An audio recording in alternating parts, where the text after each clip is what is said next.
Ratza. I am a holistic health practitioner and also a Western herbalist. And so I was inspired to start making flatbreads really at the beginning of this pandemic.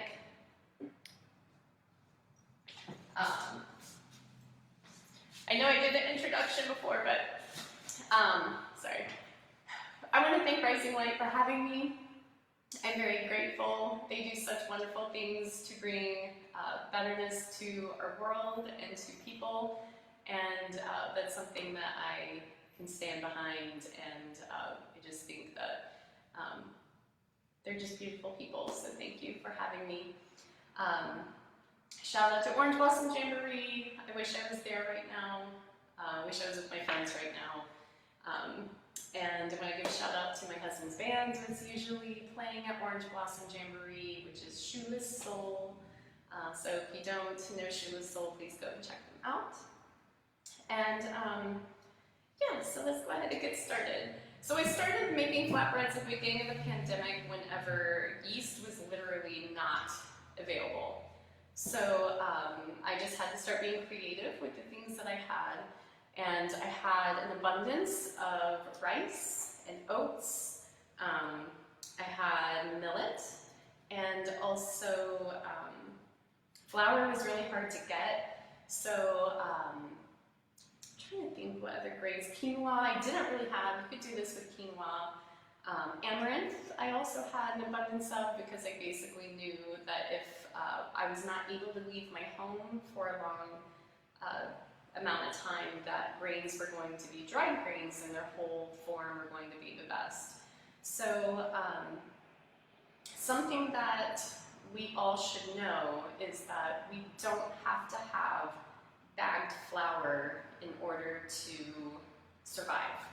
So if you have a mortar and pestle, that's going to be a really good way to be able to grind your grains, whether that's your rice or buckwheat. I like to make buckwheat flour a lot. You just store your different grains in some airtight containers, and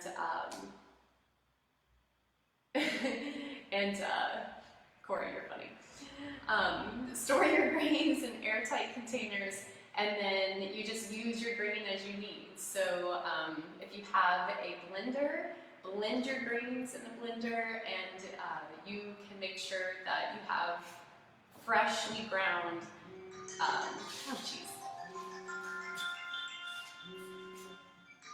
That way you can have freshly ground grains whenever you need them available.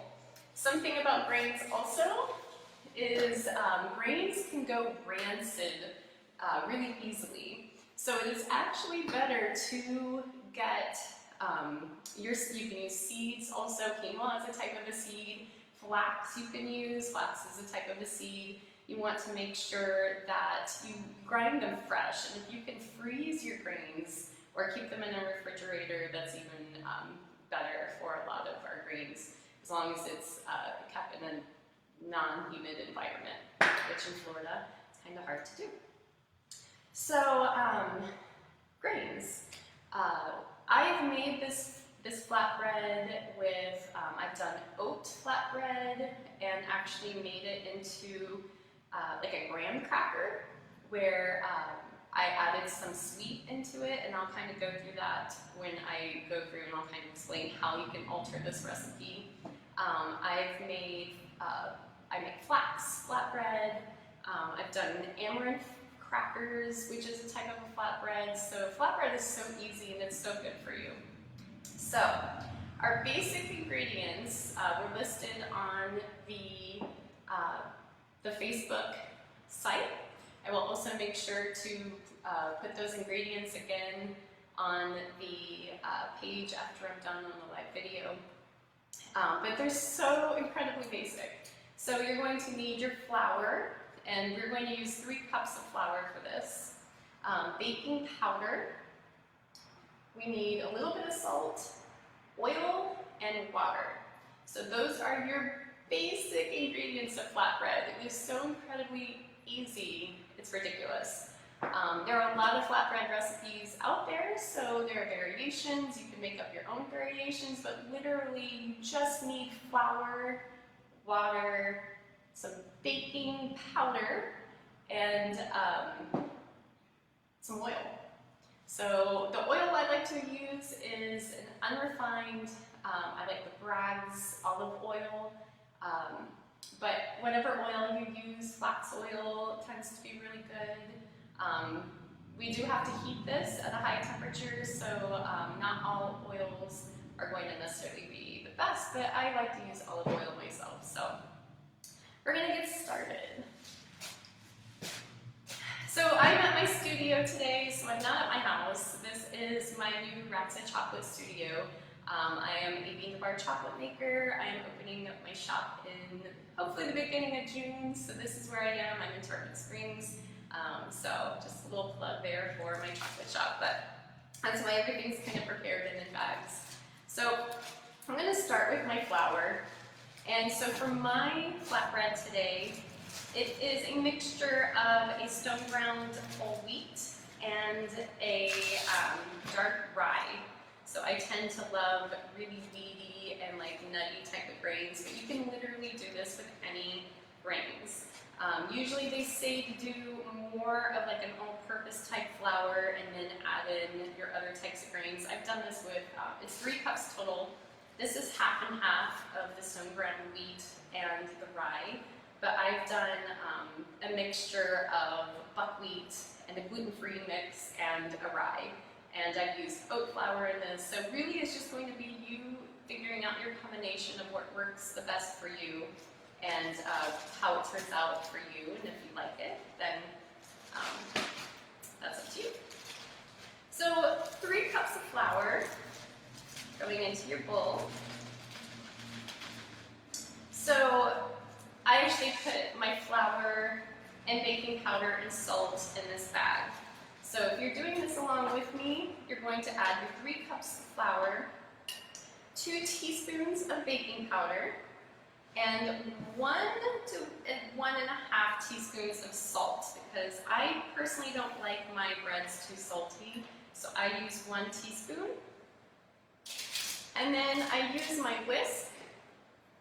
Instead of a spoon, I usually use a whisk for my dry ingredients, but that just makes sure that your dry ingredients are going to be blended really well. So my family is using this as a pizza crust tonight. So when I make this, I have that in mind as far as the herbs go. You can do this as a sweet bread as well. So the nice thing about making flatbreads is you can basically add in whatever you want, and they're really fun to make. Okay. So flour, baking powder, salt. You want to make sure that all of your dry ingredients go in first, blend them together. So our next is so simple, it's like ridiculous. My oil. So I have 3 tablespoons of olive oil that I'm going to put in. Make sure your hands are washed. We're going to end up using our hands to mix this.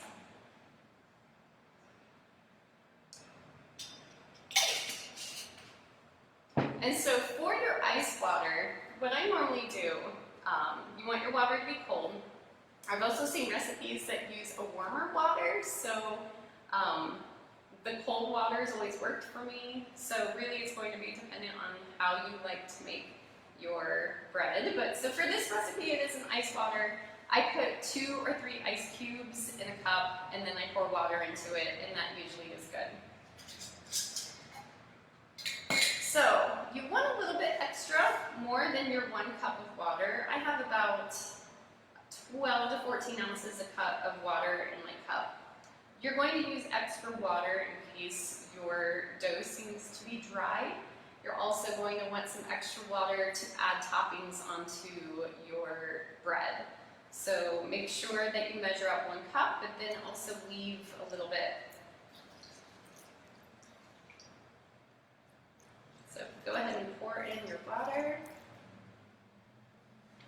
And I have this spatula I like to use to stir. You essentially, when you're making bread, you want your dough to be moist but not sticky, if that makes sense. And if you add depending on your flour, every flour is a little bit different. I've used a gluten-free flour that was mostly rice, and rice absorbs water like crazy. So depending on your flour, pour in that 1 cup of water. If you need more, add it in slowly.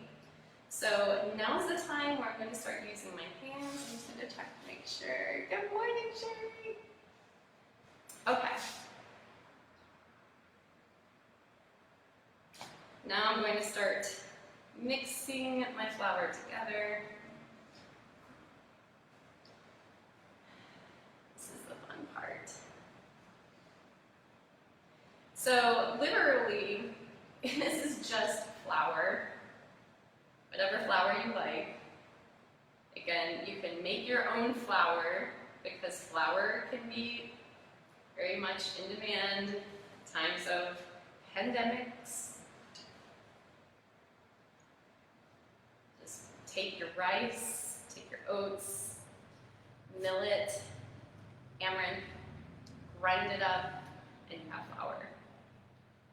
Wheat, obviously, is what we normally think of with flour, but it can be any grain. Even a quinoa would work. Amaranth is one of the highest protein, other than quinoa. Amaranth has a super high protein, but with amaranth, you want to make sure that you are mixing it with another grain because it is super bitter, and it has a very distinct taste that not everybody may like.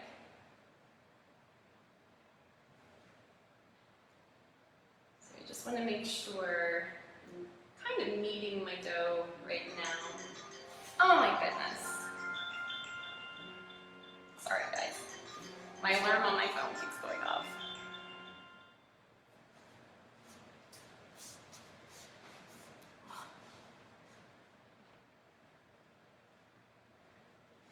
All right.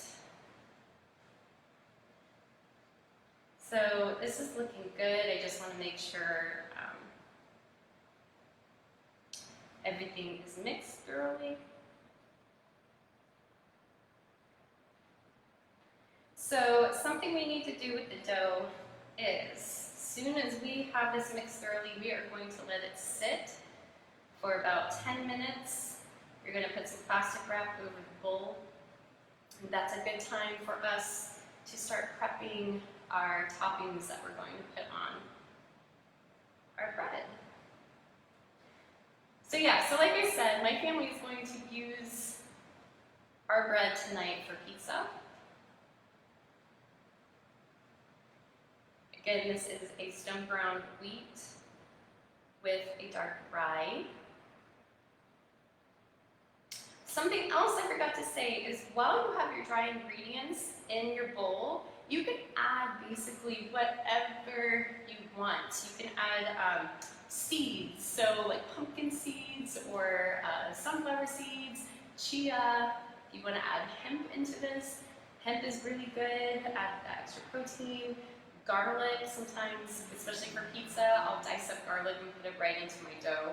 I sneak in herbs into this normally, so I usually add nettles into my bread, just dried herbs. You can add dried herbs into this, whatever herbs you want, whether it's sage or oregano. I usually also like to add maybe some reishi or chaga mushroom powder. I could do astragalus powder, which is good for helping boost immunity. So if you have any other kind of like spices or seasoning, add it right into your dough while it's still flour before you add your water in. Okay, we're gonna let this rise. Well, rise. There's no yeast, so we're gonna let it set. I'm gonna take my plastic wrap.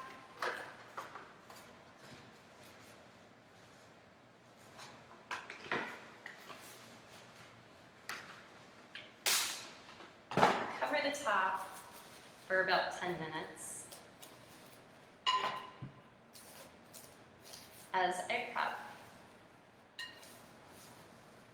Hello, everyone. everyone. Okay, so here is just some sample things I'm going to use for the artistic piece of my bread. Green pepper, red onion. I pulled these herbs out of my garden, so whatever aromatic herbs you have, parsley, I have rosemary, I also have some thyme in here, so sage would be delicious, depending on what kind of bread you would like to make. Again, I'm making pizza tonight, so all of these really awesome aromatic herbs are going to be delicious for pizza. And I also brought some olives that I'm going to put as part of the artistic piece of this bread. You could do mushrooms, like some capers, little mini peppers. So really, your imagination can go wild when it comes to adding the toppings for your bread. So I'm going to go ahead and start prepping some onions. I have this really awesome ceramic knife that I recommend. I got it at Publix years ago. It was expensive, but ceramic knives are awesome. I'm going to slice really thin pieces of onion.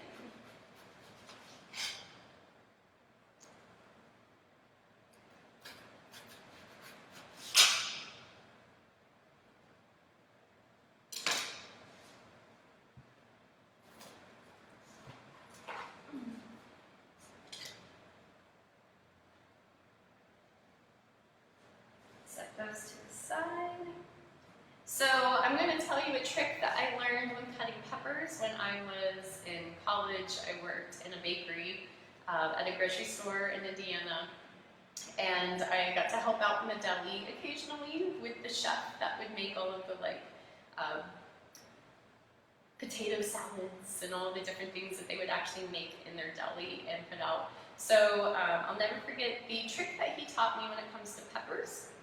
What you do is you look at the lines that come down, and you're actually going to cut down the middle between the lines, and that is going to keep the seeds on the inside of your pepper. So, see, there's that middle vein and my piece of pepper. And so for my peppers, what I'm going to end up using my peppers for are going to be petals and designs. So I want them to be cut about the same size. I'm going a long ways, like so. And I'm also going to cut them shorter to make them into smaller pieces.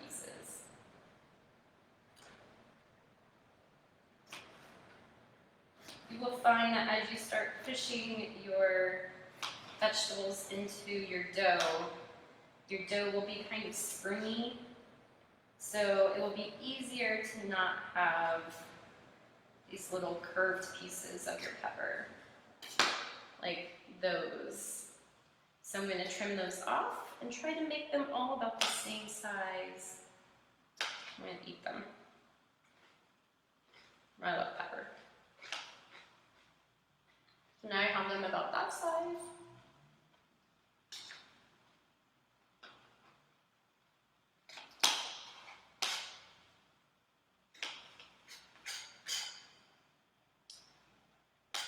All right, some green pepper.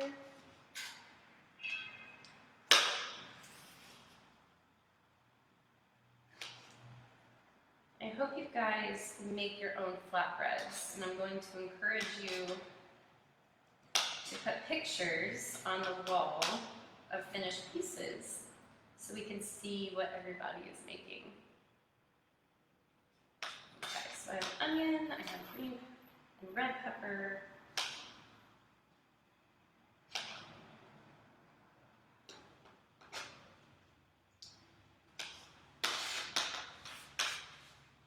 I might so I'm just going to put those aside. And you'll find that it seems like you want to cut a lot of your vegetables to put on, but make sure that you don't cut too much because you'll find that you are running out of space. Hi, you guys. So right now I'm also prepping some garlic. And for the garlic, I find it easiest to cut little slivers, little slices of the garlic.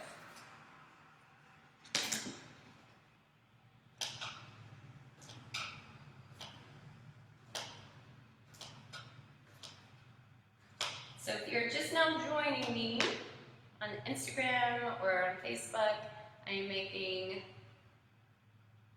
a non-yeast herbal artistic flatbread.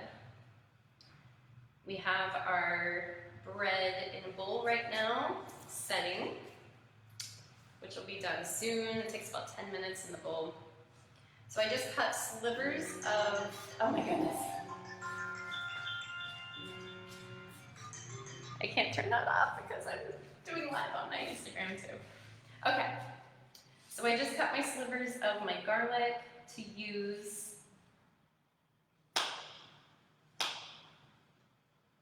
I have my black olives.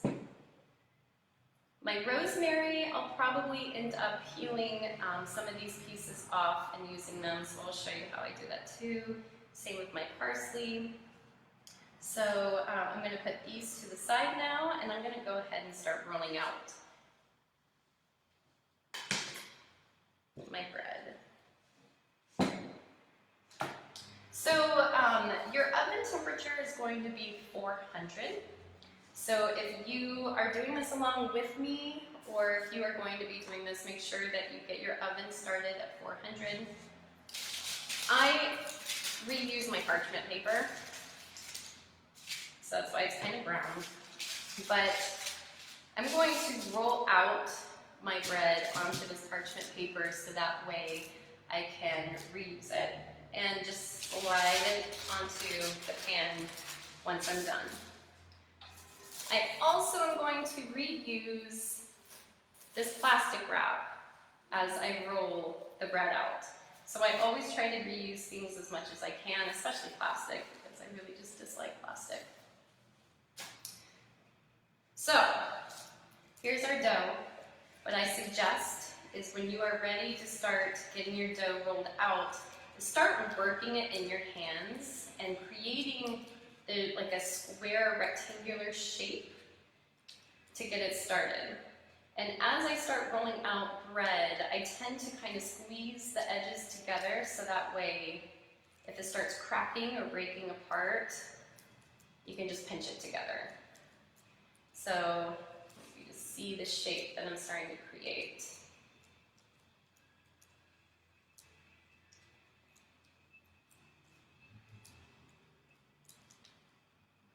Once we have a nice rectangular shape, I like mine to be more elongated because I said I'm making pizza tonight, so I want this to be longer than wider.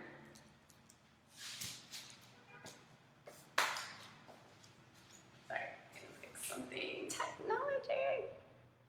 Okay.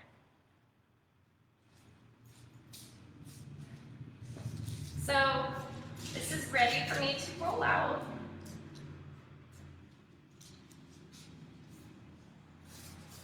I know on Instagram it's probably not easy to see this. Let me try to fix.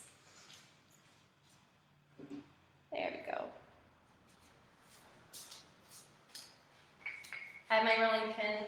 What I do is I usually start with my hands and not with the outside rollers, just to start pressing down. Now, here's something interesting also. I am a former art teacher, and I taught clay for a lot of years. And rolling out dough is exactly the same technique as rolling out clay. So apply light pressure wherever your clay is getting pushed, it's going outward. So rolling down to the sides. So again, I want mine to be longer than wider, so I'm just applying more pressure to make it go outward. So mine is cracking a little bit on the outside, so I'm just going to take my fingers and start shaping this as I go.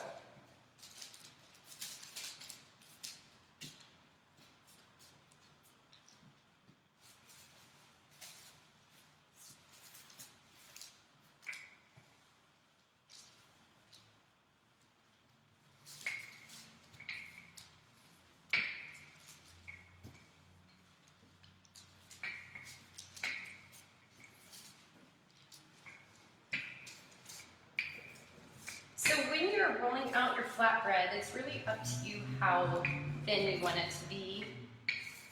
You can have it super thin to make it like a cracker, or you can have it a little bit thicker to make it more like a bread.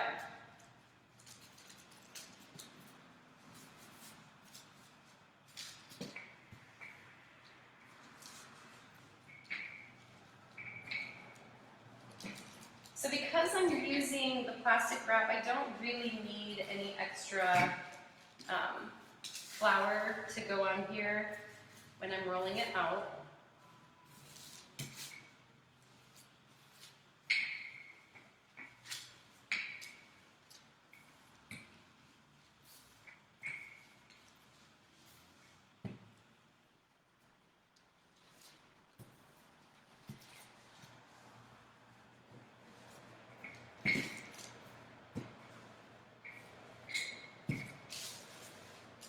So if I were turning this recipe into a sweet bread, you have in your recipe, it calls for 1 cup of water.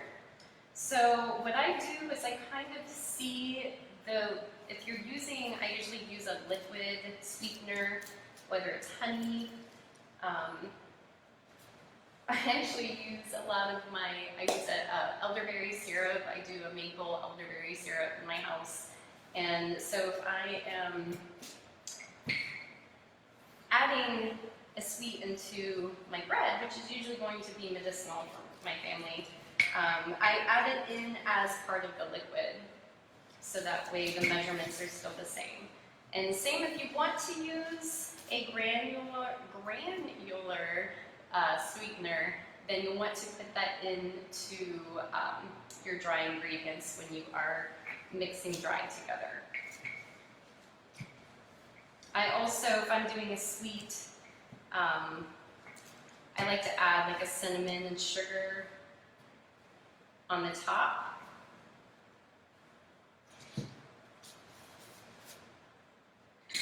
I love cinnamon.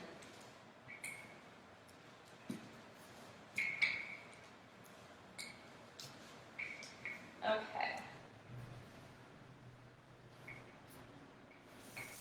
So if you were to do, let's say a sweet bread, and what I'm doing is I'm just shaping this as I'm going, kind of getting the sides more even. If you were to do a sweet flatbread, things that you could put on the top, which would make this really good and really pretty, is like slivered almonds.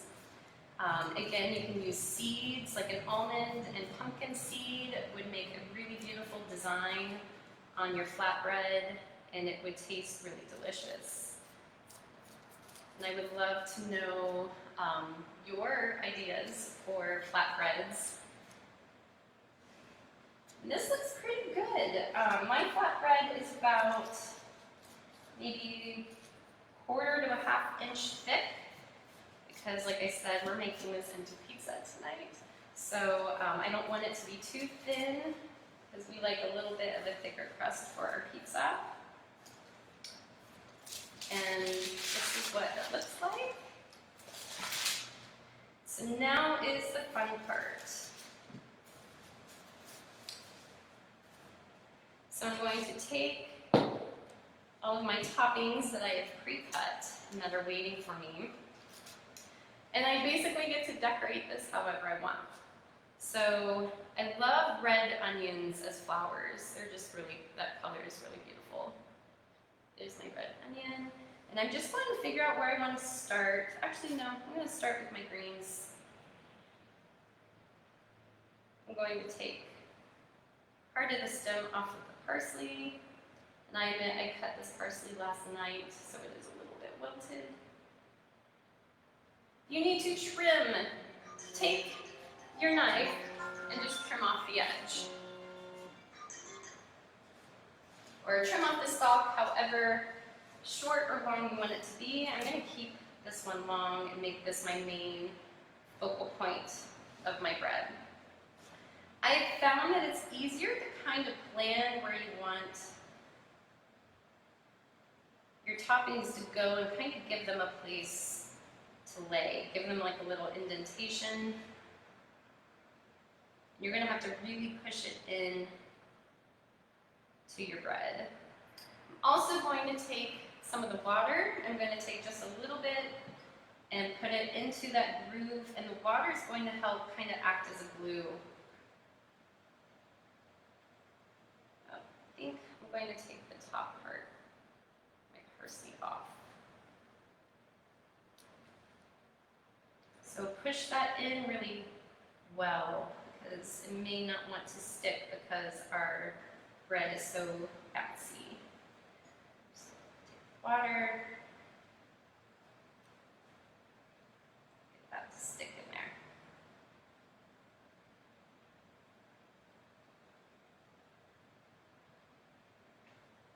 Okay, so now I'm going to add my onion.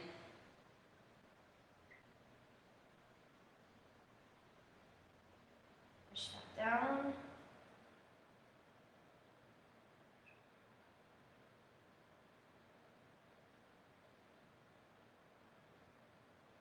I think I'm going to take my garlic slivers.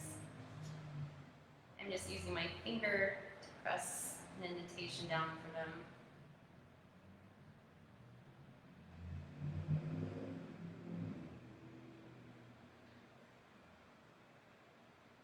You literally can do whatever kind of design you want on this flatbread. It's so fun.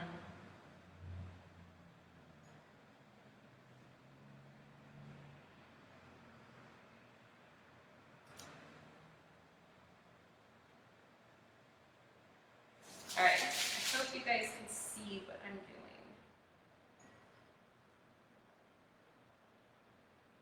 Greens are a little hard to press down. They want to bounce right back up, but as long as they're down, it will cook just fine. So here is the first part, my little flour that I'm making.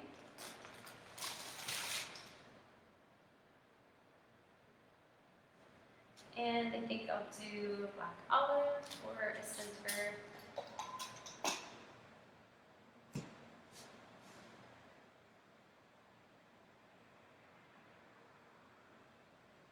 For things like black olives, it's definitely easier to push an indentation down with your finger to get that black olive down there.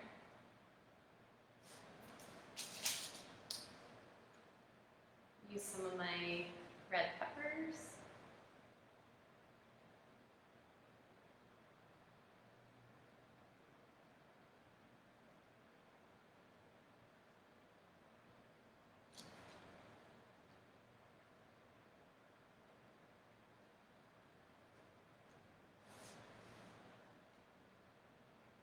It's funny, this makes me happy.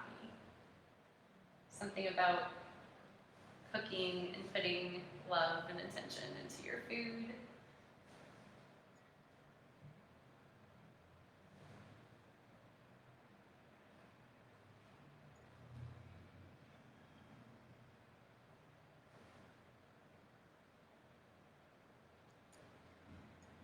So I have one side with red, let's do the other side with green pepper. So when you're using peppers, really stick them down.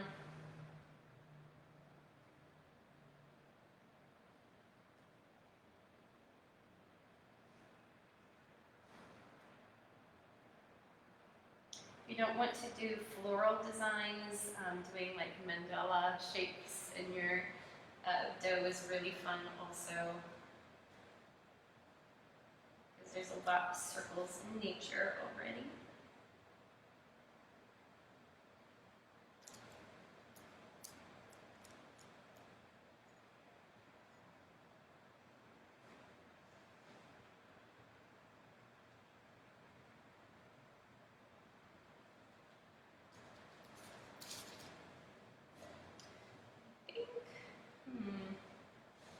I'm gonna add some red into that flour.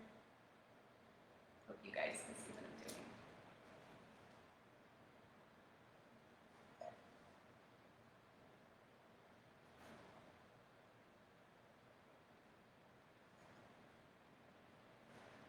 I did make a sample last night. My son said that my flowers look like sunbursts. Like, yay! I love that. And I think I'm going to add some thyme. I love thyme, it's so pretty.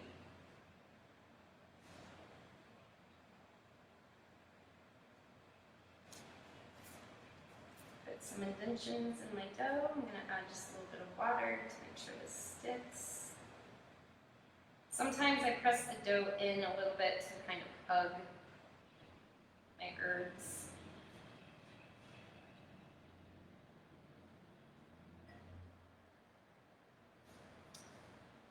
And a piece of thyme. Where'd it go? It's so little. There it is.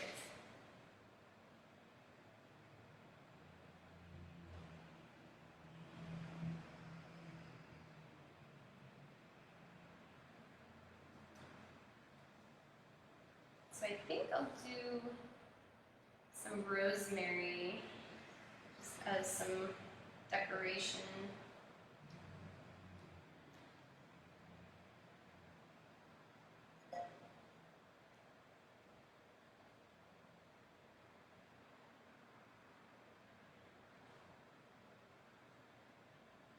And flavor, of course.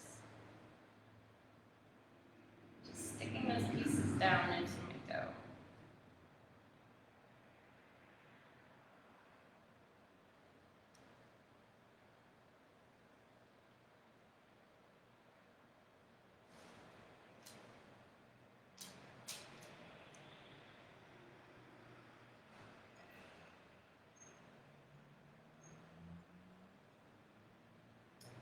All right.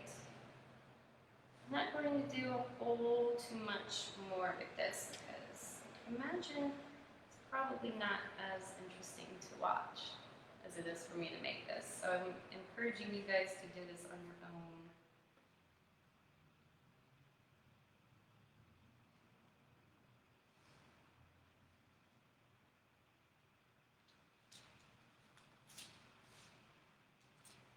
And I think I'll add some more black olives, because why not?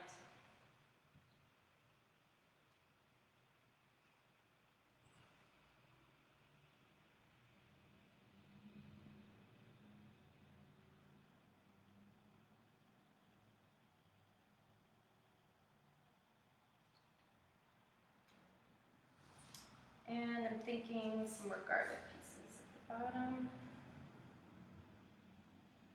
I think I might be about done.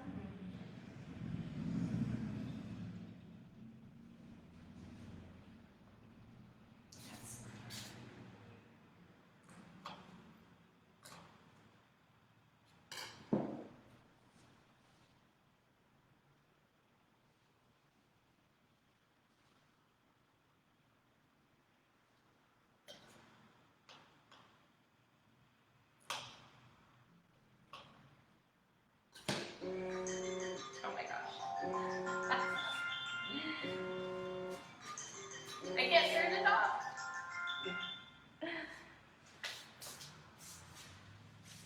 Okay, so I think for the most part, I am happy with my design.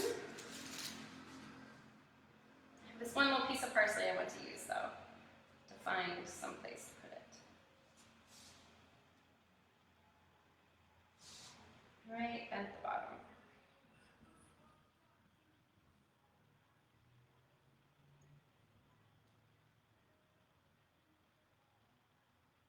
It's like never ending. As long as you have things to put into your flatbread, you could probably just keep going and going and going. Okay, so this is my final piece. I will make sure to bring my phone, my computer over so you guys can see. I'll also take a picture and post it so you guys can see it as well. You know what? I want more onion. Sorry. This is the problem. I'm going to put some more slivers of onion.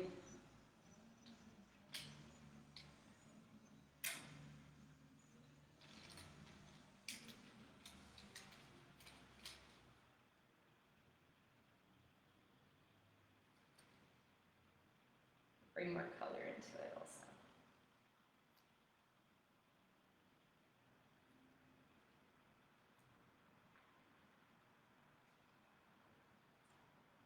Okay, I think I'm officially done. So, if you have any questions, make sure that you, as soon as I'm done filming, you can post at the end. I'll just kind of recap. I'll post the recipe for everybody. 3 cups flour, 2 teaspoons baking powder, 1.5 teaspoons salt, 3 tablespoons oil, 1 cup water. Mix it all together, cover it for 10 minutes, roll it out, add your toppings, bake it on 400. So when you're baking this, I usually let it bake for about 10 minutes, 10 to 12, depending on your ovens. Everybody's oven is a little bit different. So if you're using this for like a pizza, it's going to be like if you're making a pizza crust. Pull it out at 10 minutes, add the sauce on top, add your toppings on top, then throw it back into the oven for maybe like another 8 to 10 minutes until your cheese is brown. So 10 to 12 minutes if you're just using it as bread. So you have to just kind of gauge. If you find that 400 is a little bit too hot and you are seeing that it's browning too fast, depending on how thick you're rolling it out, then drop the temperature to 375. But I have the flatbread that I made last night, which looks a little bit sad because it sat out overnight. I'm not going to be eating this flatbread, unfortunately, because it sat out as my sample. But I will do a side by side. It's interesting, my onion turned green after it sat out overnight. But you can get the idea of basically, here I'll hold this up. This was my flatbread from last night. See that? And I'll bring it around.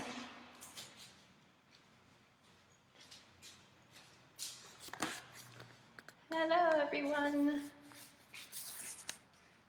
All right, let's see if we can see those.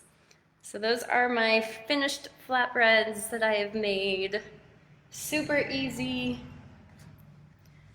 I think that if you are using a regular, like an all-purpose flour, that it might actually, the texture is going to be different. And so one other thing about this recipe is you can use this for skillet flatbreads. So you can take little, like almost the size of like a large egg, and it will, you put some oil in. I like to use a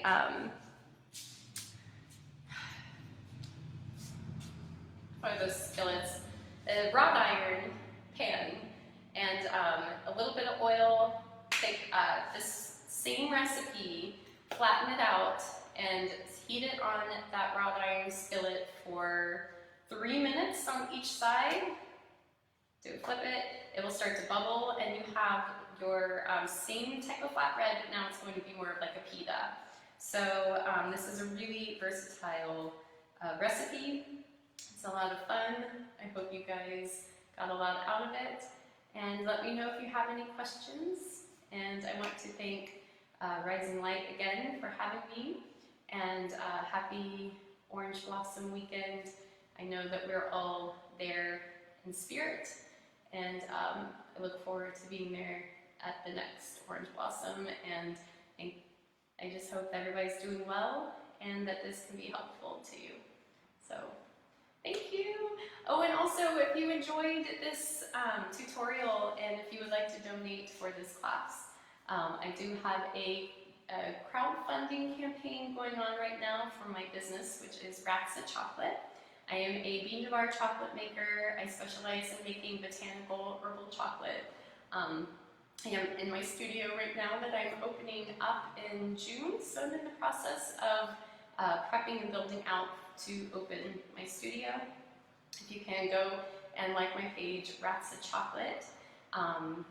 You can also go to my website, www.ratzachocolate.com, and that's where my crowd fundraiser is. So thank you everybody for watching. Goodbye.